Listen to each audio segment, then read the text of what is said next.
Okay, butereevu gwenno yakatwegattako akawungezi kolonako olwaleero ku Spark TV kwennyini kuuli webale nnyo webalire ddala so nno ng'ate gwe yatandise naffe wali waggulu we tuwatandikidde oli w'amaanyi nnyo oli big ye programu KOONA nange Kayima Shafiq the Mike Lion osobola okumpita empologoma y'omuzindaalo sina buzibu onakukolera producer wange anzikiriza nanga nti Kayima weetaayizeeko wabweru nga kannacho AC kakukubako mpolampola nsaba n'ekire ky'enkuba kijje nedda naye ate kireme kujja kuba bwe kinajja ate ayinza okuŋŋamba tuyingire munda kale kwegamba tewali buzibu tugendera awo nga bwe tubadde twogerako wali eri waggulu tubadde twogera of course ku music naddala okwawadinga n'ebirala bingi nnyo nga bwe nabategeezezzaako era waggulu wali eri nti negattiddwako a journalist, a professional journalist and not only a journalist but abamu ku abo abatunuulira entertainment oba music industry eggwanga lyattu erya Uganda with a keen eye. Ladies and gentlemen, munzikirize mbanjulire musajja mukulu Andrew Kagwa Maiga. Samusanyisa okulaba. Agamba kisebo. Mwendisebo. Webale. Tukikuba. Mwebalire ddala. Tukikuba. Amaanyi mangi. Amaanyi mangi naye music botamusaako manyi. Abantu bayinza okuwabamu. Music waffe wakulemerako nakusaako manyi mangi. Wakugamba abantu tulina okubateeka mu layini. Abantu balina okuteekebwa mu layini. Otabassa mu layini tufuna ebihimba bye tutategeera. Gwe olaba 224 bwe yafaanana nga music tetumutegeera. Nga n'abamuyimba tebamutegeera. Quite interesting. Ladies and gentlemen, omusajja ono Andrew Kagwa Maiga atengera mukozi ku Nation Media oba giyite muwandiise mu lupapula olwa Daily Monitor atenga ne kumpewo eza 90.4 Dembe FM atulirako ddala bulungi n'agenda maaso n'okuweereza of course ng'ayogera entertainment and music buuza kubatuuliza n'abatulaba abatulaba abalaba Spark TV mbadde ndagamba bawuliza Dembe FM abalaba Spark TV muli mutya mugamba ki mwebale kugyekuumirako era tuzze tubeere nga tumenyamenya mu nsonga mpola mpola. Okay, tetwagala kumala budde bungi nnyo twagala tutandikirewo mbango b'ekika ekya waggulu abantu olwedde bamaze okufuna vibe y'ekintu bamaze okutegerawo we tuli olunaku lwe tugenda kwogera music awards. Tutandike bwe tuti nga ggwe omutunuulizi okay producer asazeewo okuntuuza wabweru wano ku red carpet ndaba abakyala abalungi abayitawo kale mbadde nkugamba tutandikirewo music awards. Kyekiki bwe tuba tutandikirawo? Music awards oyinza okugamba nti eringa scheme oba initiative abantu abamu gye bassaawo okuddiza abayimbi oba okusiima abayimbi. Kwaba ogamba okuddiza oli ayinza okugamba nti waliwo engeri ya ssente eziddizibwa naye kuba kusiima n'ogamba nti mwe bwe muti mukoze nnyo guno omwaka era tubalonzeemu ne tuba shortlistinga naye kati mwe shortlistinze ne tujjamu omu ne tugamba yabasinzeemu bonna era yawangudde. Embeera ebaddewo mu nsi ezimu kati nga bw'ogamba US nti bagabidde ddala awards okumala emyaka nga 7 tulabika tuyingira 7 kati ku bintu nga Grammy Awards ku bintu nga Oscar tulabika tugenda mu 8 oba nga 85 awo. So ensi ez'enjawulo ne market ez'enjawulo zirudde nga bagabira abayimbi ne bannabitone awards ez'enjawulo kubanga kusiima naye ng'ate ekituufu ekiri emabega waakyo kuba kwekulisa mwaka mulungi era cause awards oyinza ogiyita playground ya record labels nti bo babanga abalaga nti gwe nkusingako omuyimbi wange ye yawangudde album of the year so nkusingako gwe toyina work ebanga record labels okuflexinga mu nsi endala ate nga naffe abasinga gye twakikoppa. Quite interesting. Ndowooza gwe omulungi atulaba n'atuwuliriza olunaku olwaleero ekifaananyi kati awo kitandise okujja nabagambye olunaku olwaleero owa entegeere ya Joshua tulinde kusheddako awo nvuddewo. Okay, tumaze okutegera music awards. How important are music awards to artists or creatives oba bonna ebabeera bawadde zimuyamba ki afuna ki ekituufu awards ezisinga zategekebwanga academies. Academies oyinza okugamba nti baba batunuulizi ba industry. Waliyo academy abatunuulira industry ya film, ne wabaawo academy abatunuulira industry ya music. Academy abatunuulira music be beekolamu omulimu ne batandika otegeka Grammy Awards. Nti academy bwevaayo ne recognizinga ekisooka ng'omuyimbi kyabanga n'engeri gye kikuzzaamu amaanyi. Nti kati ate ne mu audience abawuliriza music ng'oyinza obbanga music wo baali tebamuwadde maanyi cause awards ezasookera ddala tezaabanga za popularity. Zaabeeranga za mbeera nti gw'osinze music omulungi, gw'osinze okussaamu creativity. Nti nga bajja kuwa award n'omuntu abadde nga teyapaying attention ku music wo ajja gamba ono bw'aba yawangudde music kamuwa obudde muwulirize.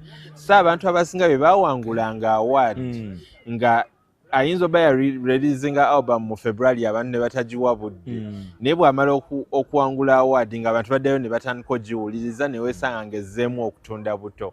So award kyekiasinga ng'ogatta ku industry nti za spotlightinga nga abantu nga ne bw'oba kale album yo yatunda naye ne bakuwa award kiba kitegeeza ojja kukozesa eyo award okupromotinga album yeddako. Osobola okugamba from the award winning artist abantu album yeddako ne bagiwa nnyo obudde okusinga singa obadde toyinaawo kintu.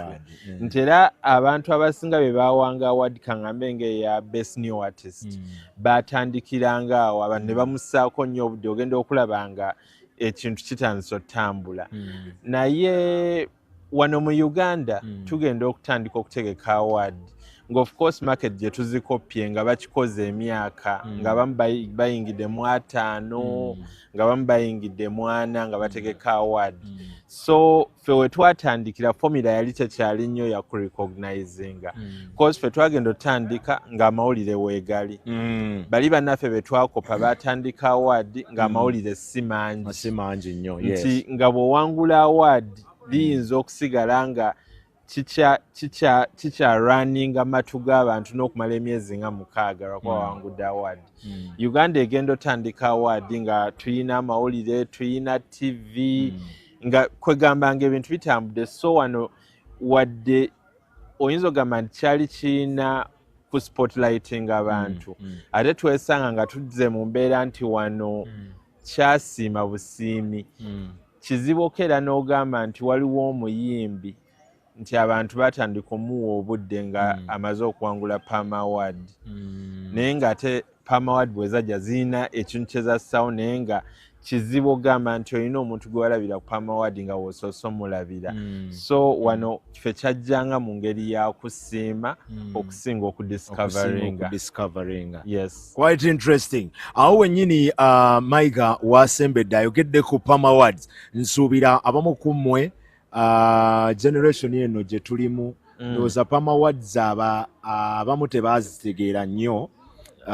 However waliwo abamu abazirinako light. Palm Awards ezasooka zaaliwo mu 2023 which is 22 years ago. 22 years ago. Yes, so waliwo omuntu atulaba kati. Yes. Nga yali azaalibwa buzaali. Yes. So oyo ye tazimanyi. Naye nga abantu abali mu 3 baziwulirako. Ate n'owaasatu bw'abanga yaziwulirako alina okuba nga yali ayagala nnyo entertainment nga following ebintu. Yes, kituufu. Oba onfuna owaasatu oyo ate oba nga yali afollowinga nnyo. Palm Awards ze awards za Uganda ezasooka zaali zikolebwa mwami mulindwa mpozi yani erinnya lyeddala Elvis nedda erinnya endyerabidde. Yes, I'm also forgetting. Naye nga mwami mulindwa yali omu ku baaziri emabega ng'era zalina ba sponsors bangi. Palm Awards ezasooka okuleeta bugu mu music wa Uganda nti omanyi waliwo abantu ba bulijjo cause awards zaali ziri voted for by abantu ba bulijjo ne ba judge. So abantu ba bulijjo I think they used to do like 40%. Nti waliwo lwe nnali nga bangobye ku ssomero bino bye bagoba fees n'okomawo n'ensanga ebipande by'omuyimbi. Ng'omuyimbi yakubisiza ebipande nga bw'olaba ebya campaign ng'asaba abantu bamulonde. So lye bbugumu eryali mu Palm Awards nga buli omu ayagala agiseeko engalo. Nti Chameleone n'aziwangulawo nnyingi. I think yawangula like artist of the year emirundi ng'ebiri oba emirundi ng'esatu ng'aziddamu awo. So, but by then he was so deserving. He was very deserving. Yes. Palm Awards oyinza okugamba nti there was a bit of integrity. Okay. Mu ngeri gye baali bazigaba. Okay. Kyali kizibu ovayo n'ogamba nti ono gwe bawadde award nabadde tagideservinga. Bebe Kulawo yawangula best reggae artist emirundi egiwera ng'era olaba azisaana. Nti Palm Awards okuggyako ekintu ekyakanga abantu. Palm Awards zagenda ne ziwa Winnie Munyenga best new artist. Nga akubye Blue 3. And why are you laughing, Andrew? Kalafu ako kavawa. It's okay, tell me. Okay, it happens even with the Grammys.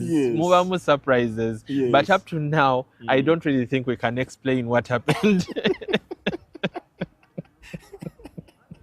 Kwegamba okulemererwa okunnyonnyola embeera eyabeerawo mu biseera ebyo tekyaliko ku Palm Awards kyokka wabula ne mu awards ez'enjawulo ez'abannaffe be tumanyi developed countries oba abazungu nabo babikola n'abamu ne bagaa ti oyo bamuwadde batya.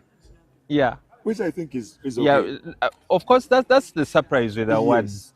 Nti they do not always get it right. Because jukira nti emabega w'abalonzi bano bantu.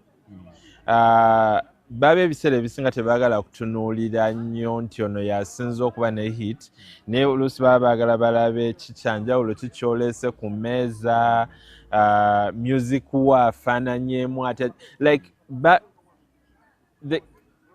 oyinza okugamba nti criteria eronda winner tebangako y'emu. Kyova olaba nti mu mbeera eyo wabeerawo nnyo surprises naye ate ne wabeerawo n'abali deserving. And then on top of that, Andrew, era kye tuyinza okukkiriza nti abantu abasinga ababeera emabega eno tebasooka kutegeera kye wayise emitendera egiyitibwamu okulonda omuntu oyo. Abamu ogamba abali emabega baffe abalabi abatali bali abasunsula kuba bba abasunsula n'abaziteeka bo abamanyi emitendera gye bagenda okuyitamu nga awarding oba nga banominatinga naye ffe abamu tugenda tulentuka kategori eno. Ate kirungi obutamanya cause singa tumanya emitendera gye bayitamu tujja fuuka ba target workers. Nja funa omuyimbi wange mugambe awoteekamu entongooli batera okwagala entongooli awoteekamu kino ati oba omwonoonye oba otagetinga kiri oba so ekyokubeera nga tetumanyi kye basinzirira kirungi nnyo era kyekikuuma awards ezo zisinga okubeera kuba kati olaba I know initially wabadde obuuza awards oba zikyetaagisibwa nti awards zakolebwa purposes za njawulo. I could tell you BET zakolebwa nga celebrating abaddugavu. Cause MTV Awards, cause BET is an entertainment television for blacks. MTV zaaliwo nga oyinza okugamba zirina okugatta nga ne MTV ziwa bayimbi bazungu bokka be bawangula bokka nga ebintu byabwe bye biwangula byokka.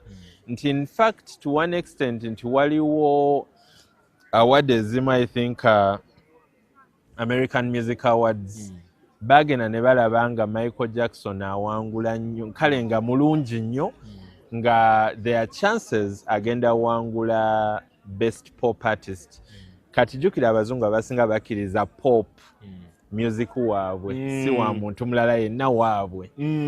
Bwe balaba nga chances zaali nnyingi because Michael Jackson yali alina album ng'ekubye Prince ng'alina album nga naye ng'ekubye ate nga Prince ne Michael Jackson bonna ba pop kati nga bakiraba mu ngeri yonna omuddugavu agenda wangula pop album ne bakola akantu ne bakola category gye bayita best black music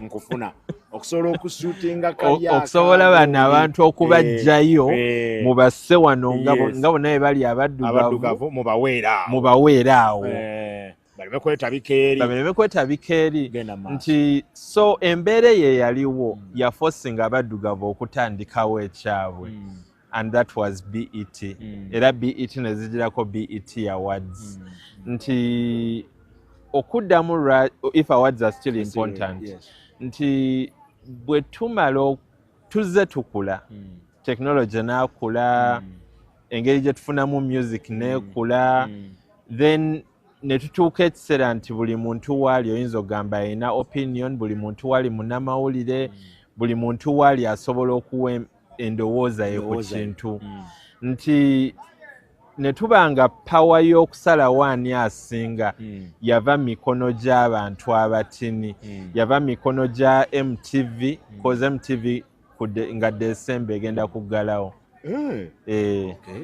tugenda bate tukyalina MTV ne tubanga kati power evudde mikono gya MTV evudde mikono gy'abategesi ba American Music Awards kati buli muntu asobola okubeera ewuwe n'agamba eno album gundi gye yafulumiza yesinga mu zaakafuluma e Uganda kati ne wabayo abamuwagira ne bagamba kyayogedde kituufu ne wabayo mulala najja n'agamba nti nze Mugabi yanfulumiriza album esinga naye n'afuna abamuwagira nti kati amaloboozi ago ag'enjawulo ga overpoweringa institutions kati ne kituuka mu mbeera nti nze okujja n'enkuwa award ate abantu bo ne basalawo ne bawuliriza muntu mulala ne bamuwuliriza n'aweza ne like 20 million streams award ye banga etakyagatta nnyo ne bwoba wafunye komiti n'etuula mu records kisigalayo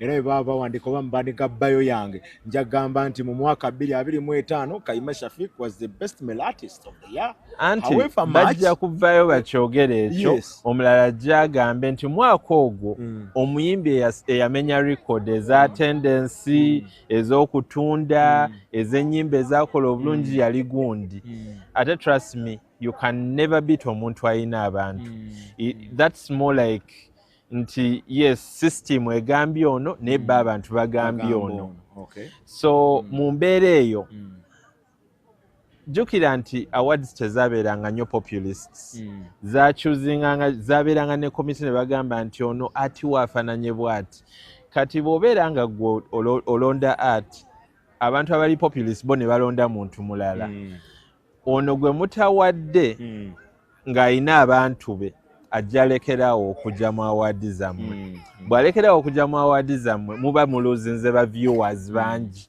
abandi balabye kasita abanga tajja nga ne bafani be tebabalaba musigazaawo ekituli kati mu mbeera eyo mutuuka mu mbeera nti bwe muluzinga oyo ne muluzingayo owookubiri ne muluzinga owookusatu n'omuntu ali ewaka abeerawo n'agamba naye kati bayimbi ki be ŋŋenda okulaba mutuuka embeera nga abayimbi abajja si be balina amaanyi ate nga nkimanyi ne wano okirabyewo nti amaanyi gye gali walala n'abaliwo balala nti kasita mutuuka awo kiba kitegeeza music wakubira si we muli ate ng'ekyo tekiri Uganda wokka koza award ne mu nsi ez'enjawulo zigenze ziggalawo ekitegeeza Andrew kyogezaako okundaga nti olw'okuba tetukyalaba the likes of Palm Awards mu Uganda n'awards endala zonna ezizze zivaawo ne ziggwa tekiri wano wokka wano mu Uganda Palm Awards zaggala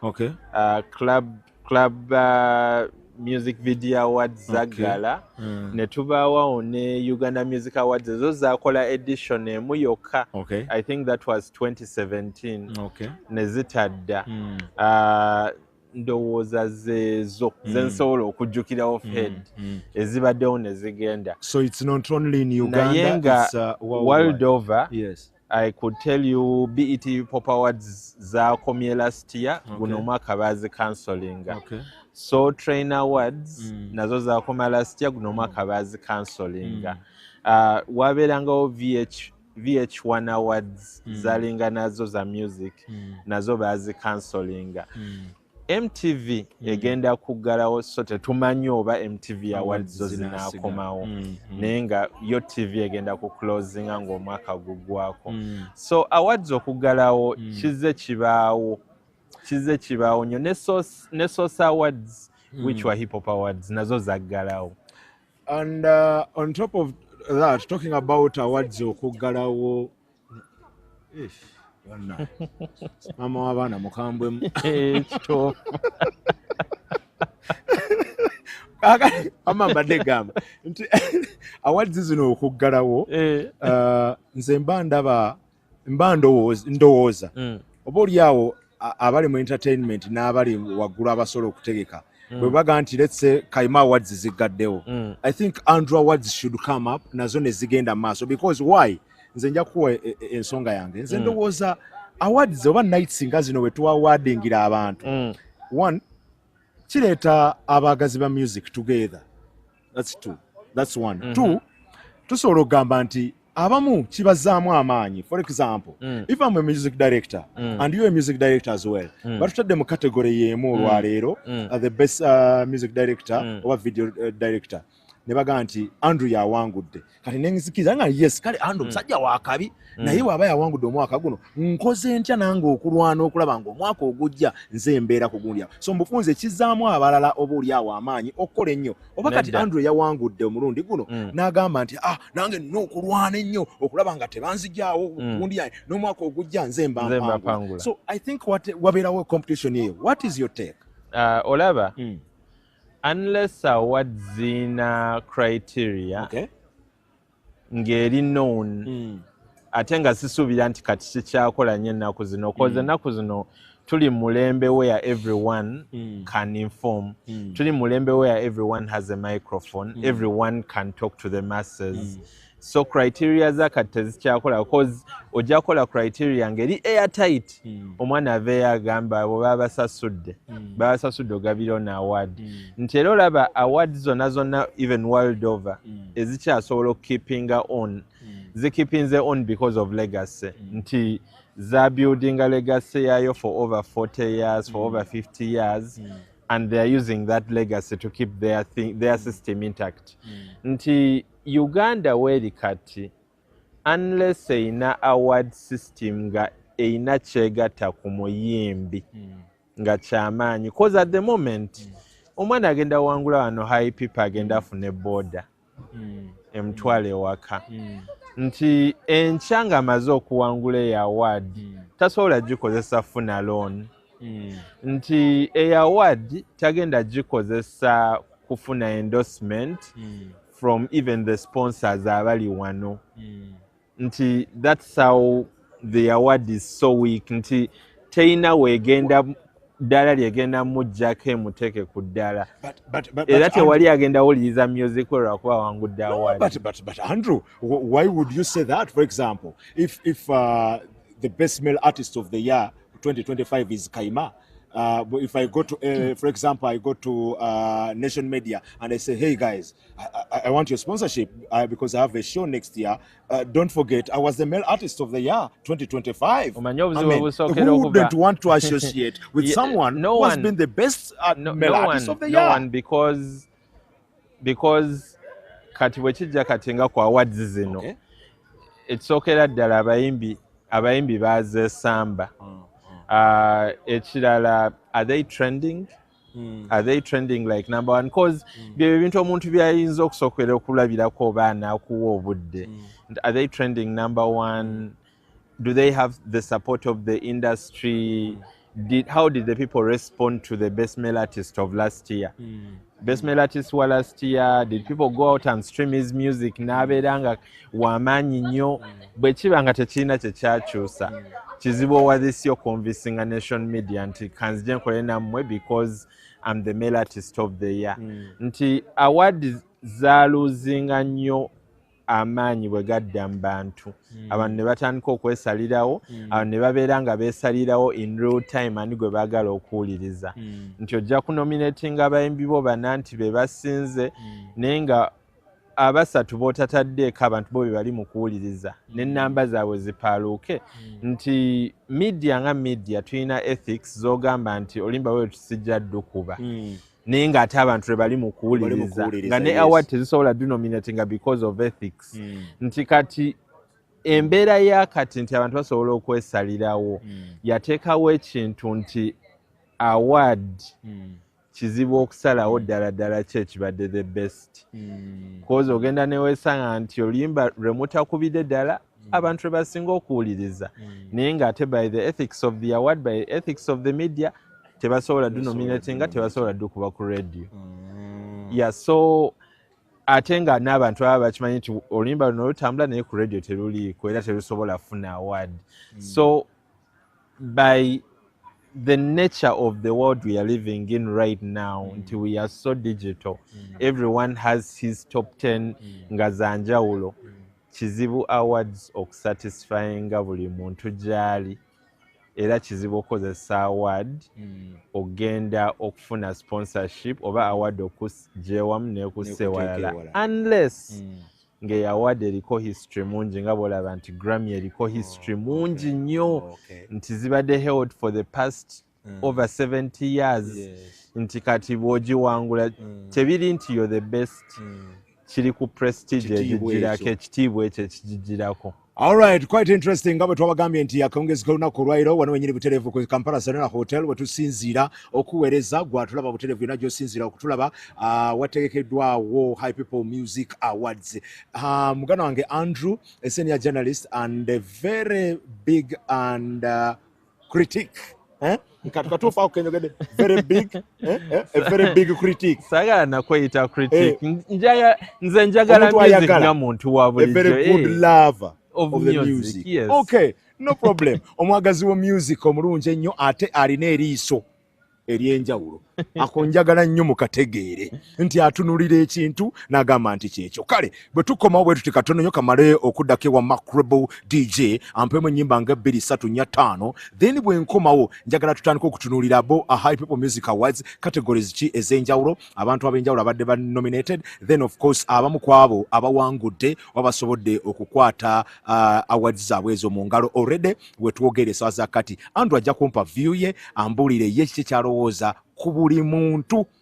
Yes, is it a yes for him or it is a no? And if he says it is a no, he'll give us a reason why he says it is a no. If he says it's a yes, then he'll also tell us why he says enjawulo. Kale, wano wenyini wetusiza twade tuogera butereevu ku nsonga ezikwatagana awards oba music awards wano mu ggwanga tulya Uganda tuzogeddeko ne mawanga ag'enjawulo na awards zonna ez'enjawulo lwaki zaagwa n'ebirala bingi nnyo tuzze tubisonjola. But of course before we went to Macrable twalese tubagambye twagala tutunuulira ezimu ku ezo awards ez'enjawulo. Okay, categories ez'enjawulo. Yes. Abantu abawangudde mu categories ezo ez'enjawulo. Yeah. Mu High People Music Awards olunaku olwaleero era we twogerera olunaku olwaleero awards zirabikanga eziwedde oba event erabikanga ewedde abantu balaba bali mu kufuluma tubadde wano ne tulaba owa kamera ajja tulagako ku bantu engeri gye bafuluma tubadde wano Andrew ne tulaba Joshua Baraka ng'ayitawo wano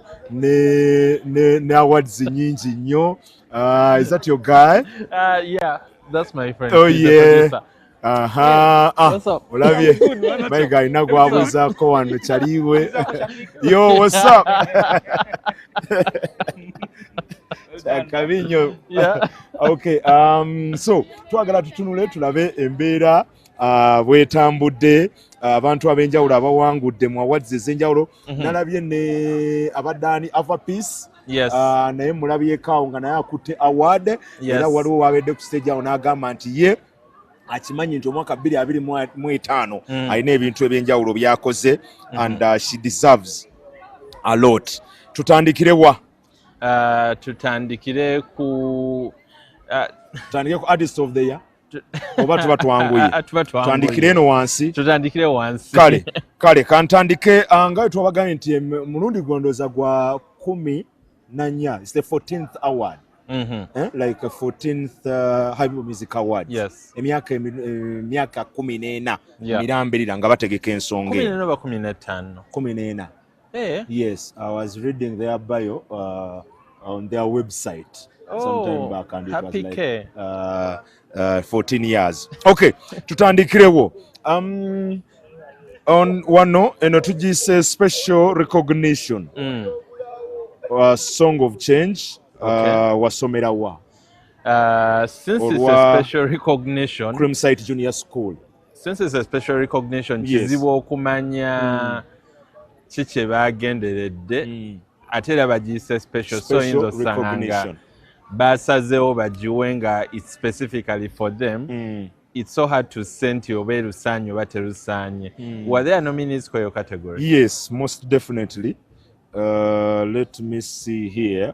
Byonna mbirina omanyi gwe mayiga ogenda n'obeera eyo nolowooza nti ebintu ssebo siba nabyo mba nabyo. Okay. Actually just sorry it had loaded ate nembijjako. Oh no, this was closed. By the way, waliwo ekintu ekirala nga bwe nzijjayo bino ekyanneewunyisiza. Mayiga voting ng'egenda mu maaso paka ku lunaku olusemberayo ddala. Of course, I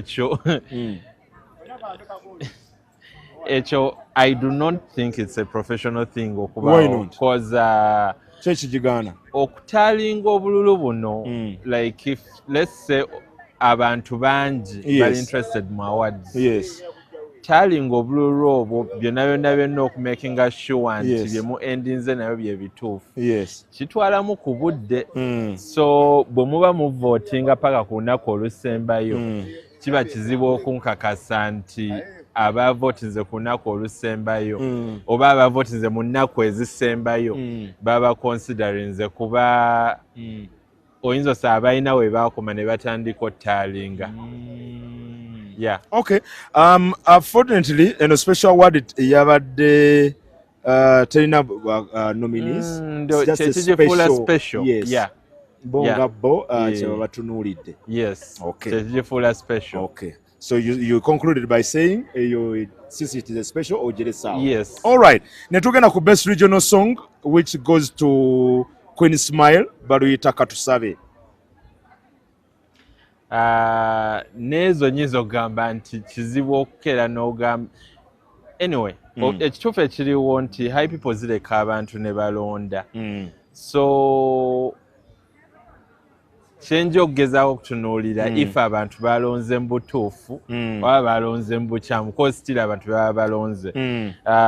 Katusabe yabadde nominated n'abaana. Katusabe owa Queen Smile yabadde wamu Love Season by Tipo ne Jamal Waswa. Yelele by Portia, Mwemuri ne Boyfriend by Lati Watts, Mwemuri My Heart by Liyama, featuring Professor, then Lonely by Rodi Governor, Gatako ne Yelele na Mugambye. Yeah, zezo.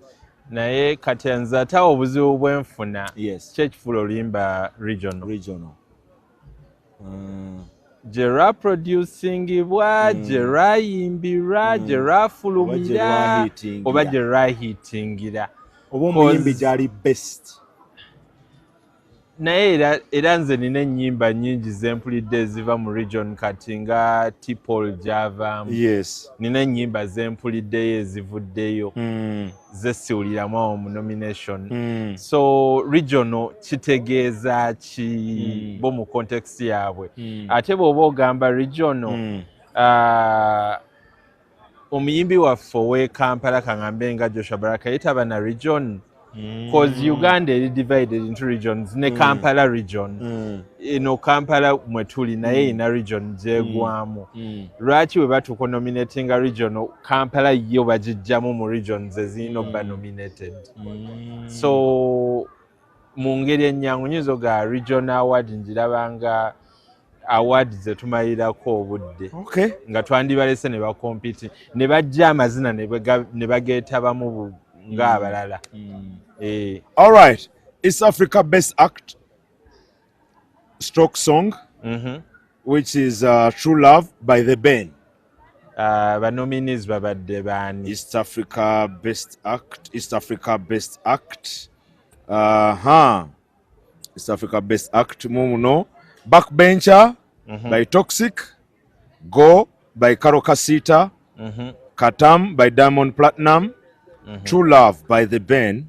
Nairobi by Mario featuring Bien. Power by Mbosso. Wrong Places by Joshua Baraka. Yebo by Dorcas.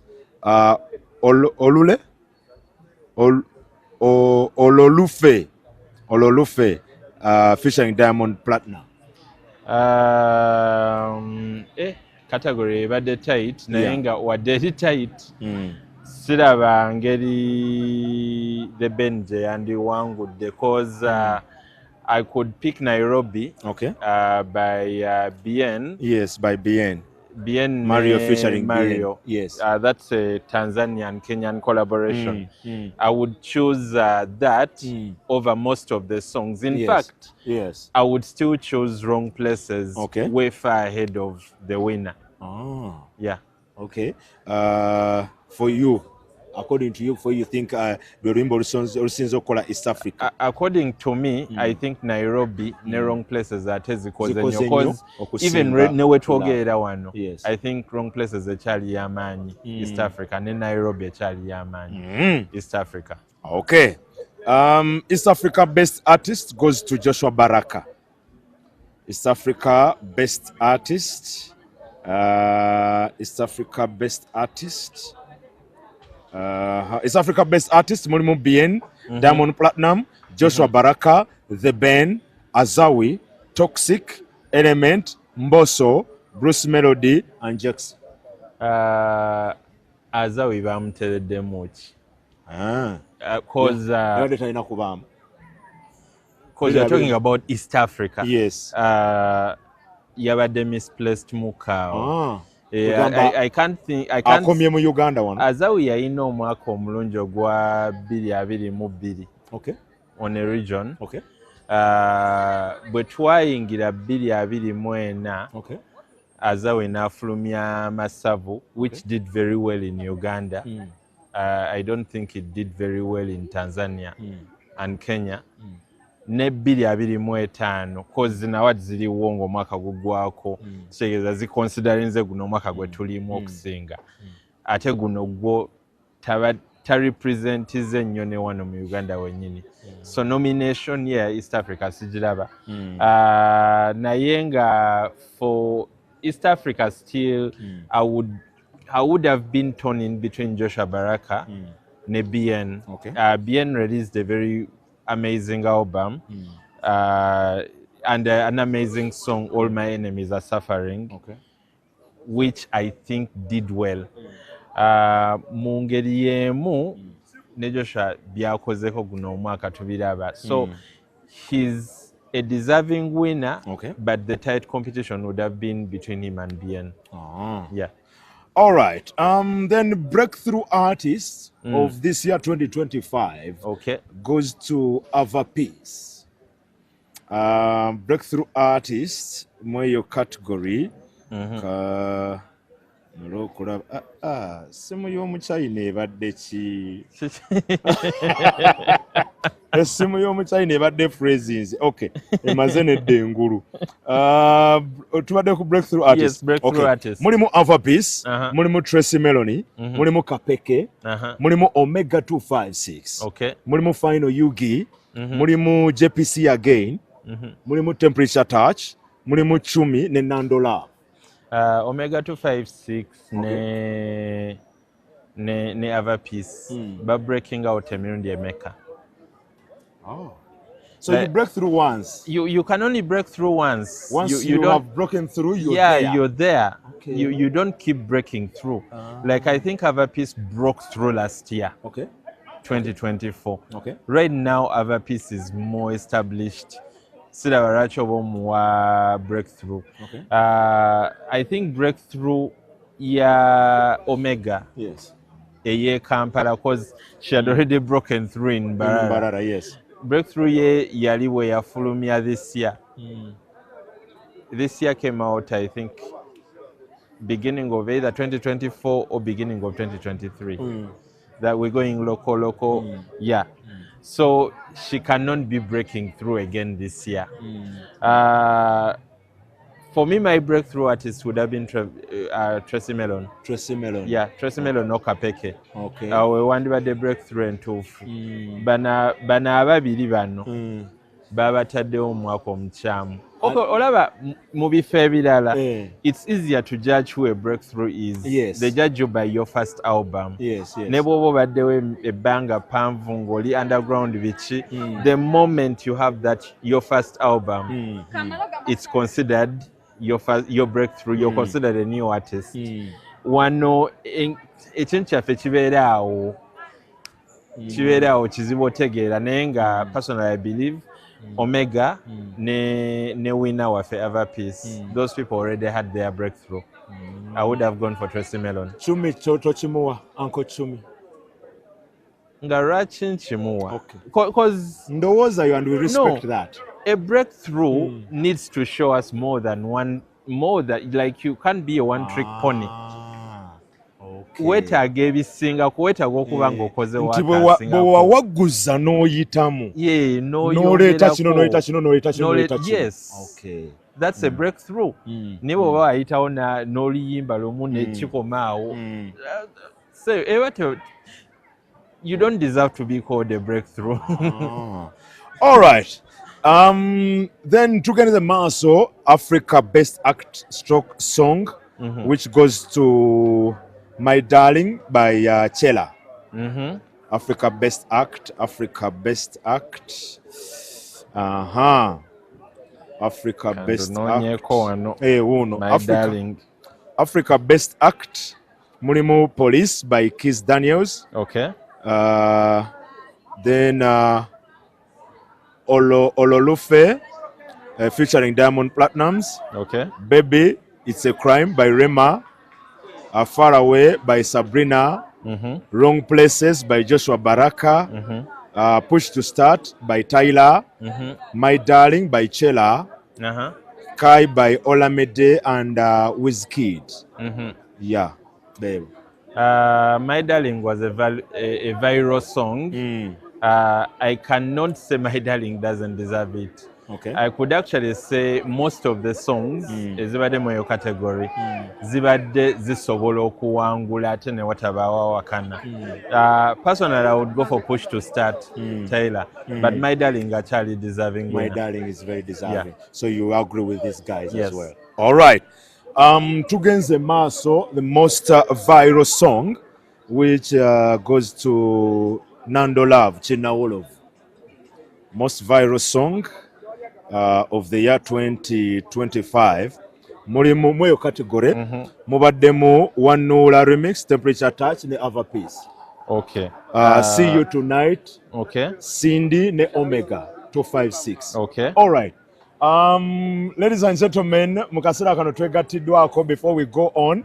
Twegattiddwako abamu ku bawanguzi. No, you can come aside. So stay there. Mike, beerawo. Sigalawo. Ajai million ne mabega. Twegattiddwako abamu ku abo abawangudde awards of peace. Ono omukyala bannaye buli lwe mmulaba, she be looking fine all the time. Thank you. How are you? I'm okay. How you doing? Bigenda bitya? Birungi. Ng'oyambadde ebiwawaatiro by'abamalayika. Oh, please. Yeah. Oh my God. Congratulations. Thank you so much. Categories zino z'owangudde? Tulina breakthrough artist, ne tubera ne best female artist of the year. Woo! Ekya best okiridde. Yeah. Wano owedde okyewulira. Mukama mulungi. Mukama mulungi. Mukama yabikola. Mwaka 2025 naawe oguwulidde nga kyekyo. Yeah. What is your say about awards music nga gwe omuyimbi? I urge all the people, all the CEOs in this, Yes. to continue doing this because it encourages most of the artists to work so hard. N'omuntu abadde aweddemu amaanyi agamba olaba ava afunye kitegeeza nange bwe nkola ennyo nja funa ate it's not just an award but it's an achievement because kiba kyekirina kye kikwongerako. Yes, so the fact that I've gotten this and for all the nominees actually out there, the fact that they've nominated you among the best female artists of the year and breakthrough artists of the year. This is our award, so I'm just keeping it, but it's our award. Yeah. Quite interesting. Maiga, ava piece on national mubuza. Omuziki gwo gutambudde. 2025 omuziki gutambudde. What's happening with 2026 because 2025 yagenze. Omujemu awards 2 number kati tunulira 2026. Actually, I thank 2025. First of all, I want to thank 2025 because it's been my year. Okay. Yeah, just not only these awards, but I've gotten more awards. Teens Awards, Galaxy Awards, these awards, and I'm really excited. Church Jamu 2026. Muliro. Yeah. Muliro. I'm bringing fire. With God, everything is possible. Everything is possible. Oh, yeah. All right. That is our piece for you. Katukuelekereze mukwano. Ogendo enjoyinge. Onyumirwa wati KOONA. She been looking hot all the time. I see our piece there. All right. That is our piece for you. Embera. Bwetyo weri wano Kampala Serena Hotel butere bwetusinzira okuweereza mbeera bwetyo y'amaanyi, mbeera ya vibe, mbeera ya kunyumirwa, mbeera ya kulaba nga munaye tu celebratinga abamu kwabo abayimbi abataddemu effort ey'amaanyi mu mwaka 2025. Okay, tubadde tukyali wano nga tugenda mu maaso. Tubadde kwaliwa tubadde ku Kinawolovu most viral song. Tuli mu kugezaako kutemaatema oba kwogerako kweza awards n'abo abawangudde gwe yakatwegattako, then of course abamu kwabo abawanguzi nga bw'olabye Avapeace nabo ne bachippinga in netusobola okulaba ng'ate olunaku lutambula. Most viral song lubadde Wanula Kinawolovu but mweyo category mulimu Wanula Temperature Touch featuring Avapeace. Okay. Mulimu See You Tonight Cindy Omega. Mulimu Tabu by Dax Vibe and Avapeace. Mulimu Nachakala olwa King Saha. Then mulimu Echange by Elijah. Mulimu Cheche by Final. Kinawolovu Nando Love. Then Wasomerawa by Creamside Junior School. Then Kaba by Kapeke. If we understand the meaning of viral, there are chances that award would have gone to See You Tonight. What See You Tonight did in 2 weeks, I don't really think we even have a song that has done that in a very, very short time. I don't think we have a song. And then Kaba, because everyone from Uganda to Tanzania, olaba nga buli muntu ateekawo ensingo bagitemu. If we are talking about viral, I think ezenyimba zaali viral. I want to agree with you on that, especially naddala ku luno luyimba lwa Cindy ne Omega. Oh my God, oluyimba lulina engeri gye lwaddukamu echui. And you're like, woo! All right. Kale, bwe batyo bwe balabye. Tugenze maaso. Song of the Year, See You Tonight by Cindy ng'ali wamu ne Omega. Okay, Song of the Year mu category eyo mubaddemu See You Tonight by Omega, mulimu Children's Voices by Doreen Nanfuka, mulimu Tabu by Dax Vibe and Avapeace, Somebody by Shiba, Wrong Places, Joshua Baraka, London, Avapeace, Echange, Elijah, Kinawolovu, Nando Love, Adam by Unknown, nga aliwamu n'amoto mu balanguzi, Onviriddeyo by Stream of Life Choir. Okay. What's the winner abadde? Song of the Year, See You Tonight. See You Tonight. Yes. Goba wadde Song of the Year. See You Tonight. Omega Cindy. I wouldn't give it to See You Tonight. I would. Okay. anyway era kiddeyo nti tetumanyi criteria gye bakozesa Yes. nga balonda their winners which makes everything a blur nti tetumanyi kiki basinziirako nga balonda but on any day I would give wrong places as a winner why I think besides the fact that it has been around us longer enough Yes. I also think it's one of the few times we've had a Ugandan song which has become a hit in Uganda, a hit internationally, and it's actually saying something. Because people do not know that that song is about enabling an abuse. Yeah, so it's one of those few times where a Ugandan hit is actually saying something. So I wouldn't waste a chance to give it song of the year. It would be my song of the year. All right. Ladies and gentlemen, abatulaba butebe ku Spark TV twegatiddwako omukyala wabula gwe mwana gwe tugenda kulwana nze naawe tujja kulwana kuba tuludde ebbanga nga tetukyalabagana oli kyali wange ekintu tukirimu ffenna oli oti webuzaabuza kiki ennyo nti ndi best Uganda ne Europe. Omubabulayo omusama Hopushima. Yes. Era nakomyewo ku presenting award ya obadde mwogera ku best song of the year. Yes. I presented the award. See you tonight. Okay. Yeah. And I'm glad oluyimba luchikubye. Okay. Gwa awards ozirabye otya olunaku olwaleero nga gwabamu kwabo abasobodde okugaba accolades ezo. Yeah. Awards zibadde fair and fine. Abatafunye bongeremu amaanyi next year but abantu bebasalawo of course bebalonda. Bagaba awards abasekasi bebazigaba. Bantu bebakola ki bebakola choices zaabwe bebavotinga. So atafunye they are all winners but wabaawo. Oyasukulumye.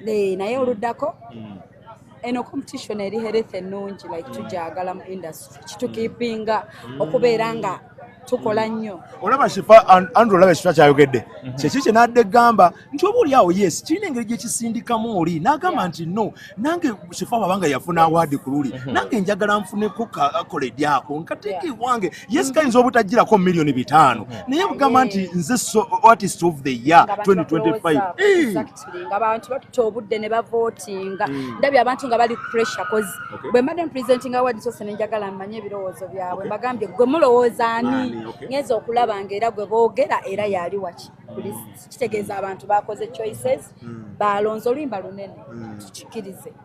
Yeah. Okay. Kale, thank you so much for your time. Mwebale kutulabyako kutukyalirako n'okuyitirako wano ehopsifo yo abamu ku abo abasobodde okugaba award oba okukwasa abawangizi accolades zaabwe.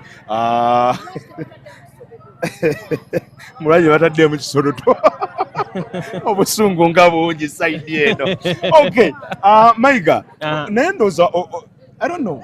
I'm not trying to okuwakanya endowooza yo, but I think it is also healthy to agree and disagree at the same time. Yeah. But olaba kiringa kiringa nti wabaawo eyo big eyo oba energy eyo yes eyinza obutaba y'amaanyi nnyo naye kati just even the talk kati olwaleero yes tusologa nti nga bwe wadde ongamba ali emabega nti industry teriiwo oba batono abaliwo kale. Of course you cannot say to teriiwo completely because these are artists, I mean these are performers and these are directors and what. See, one of the things that tomorrow is going to be a talk. This whole weekend is going to be the talk. I actually hope this whole week is going to be the talk. I actually hope it is the talk because tuguka mangu ngaba na Uganda tuguka mangu. Oh yes. So I just hope it's actually the talk. Oh yes. Nayenga olaba ekintu ekisinga ofuula these awards a moment. Oh yes. A monument. Oh yes.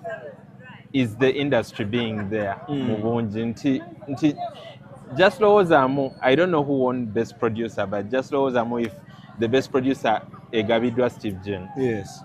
Nti najifuna abivaako ebya award but the weight that comes with nti when it's young people giving young people awards ngazo zina kyezibulamu nti era ojja kulaba ne bano bennyini abawangudde olwaleero tokyewuunya ng'omwaka ogujja be batakomyewo era ne tuddayo ku bantu abalala abato. So I like the idea of people coming forward. If the industry is not going to be supportive to show up, or to respect the idea to actually show up, momentum ebefa. Yeah. All right. Okay, okusinzira ku producer wange angamba tusazayo a few minutes. But of course, I think those minutes tusobola okuzikozesa and era twegatiddwako omu ku bakyala babadde nominated ate takome kubeera nominated mu awards zino wabula ate n'afuna na award Best Regional Song, that is none other than Queen Smile. Hello. How are you? I'm doing well. I know, I can see ya. Ese nyunga lingi. So nange nebigambo bimbi. Togenda kwebaka. Is this your first award, Queen Smile? Yeah. Buchango Ingira industry. How long have you been in the industry? It's now 3 years. 3 years. Yeah. And this is your first award. How does it feel? Oh my goodness. I feel good. I feel nervous. Sana kuogera by the way.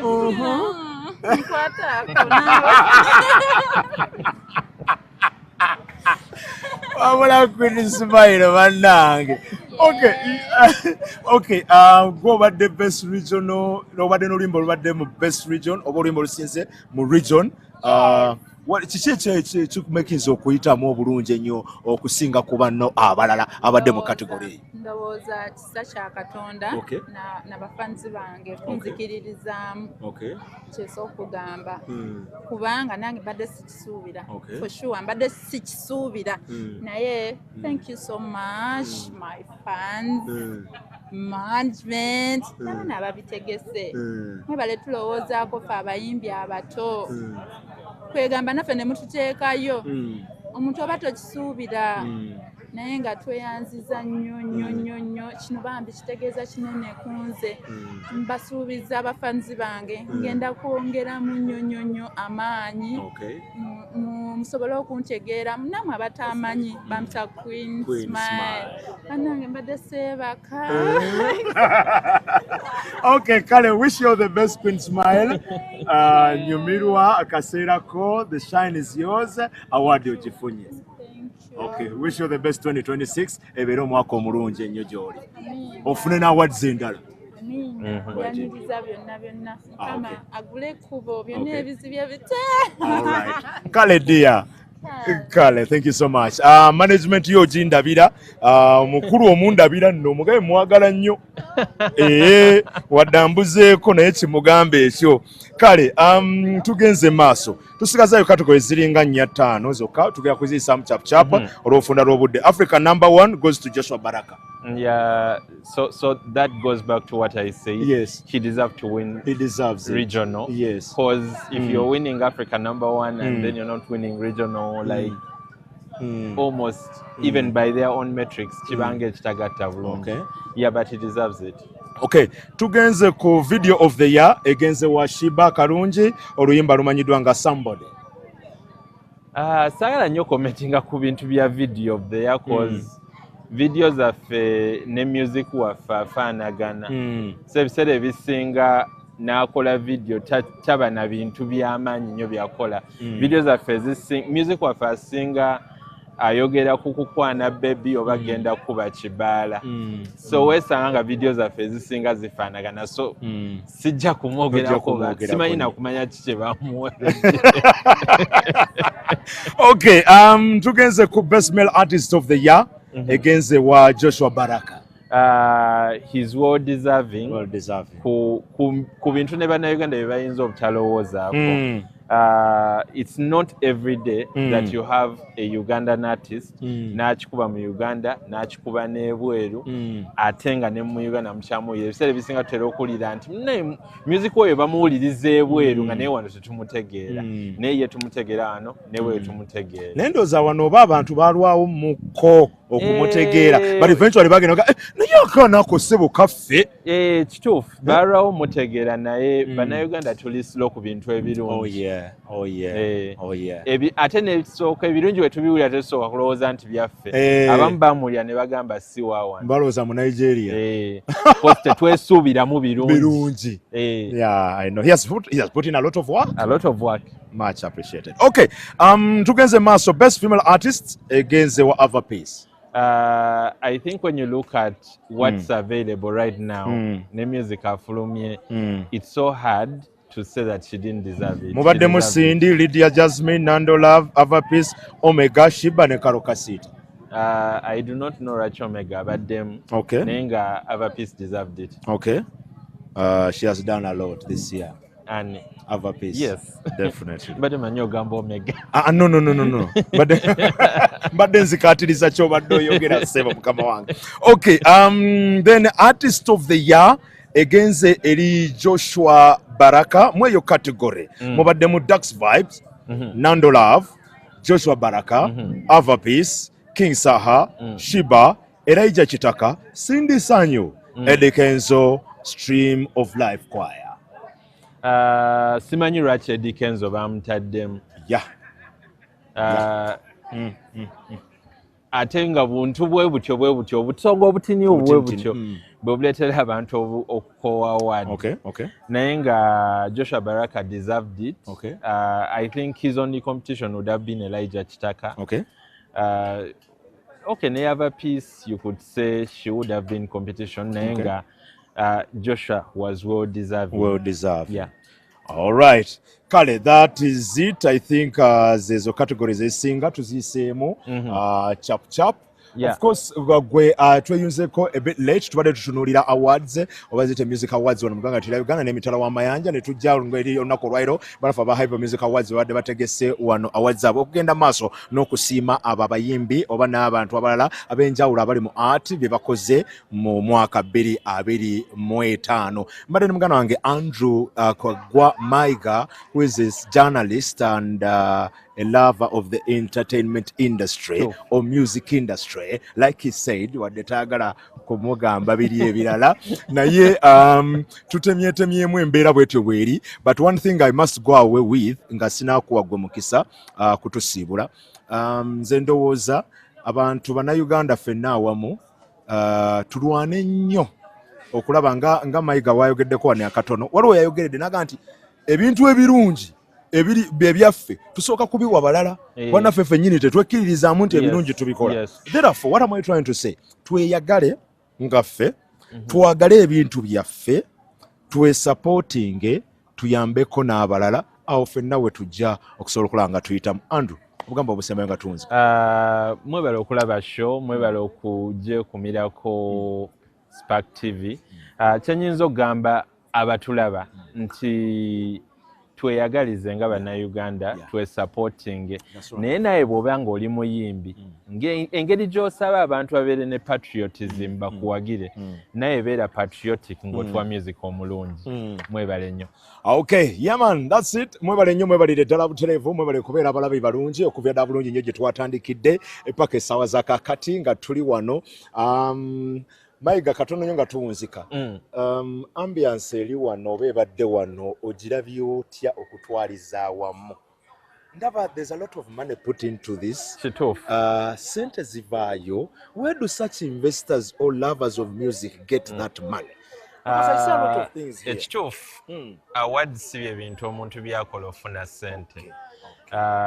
So that's very, very much respect to the people that organize awards, because in other places these initiatives are done by academies.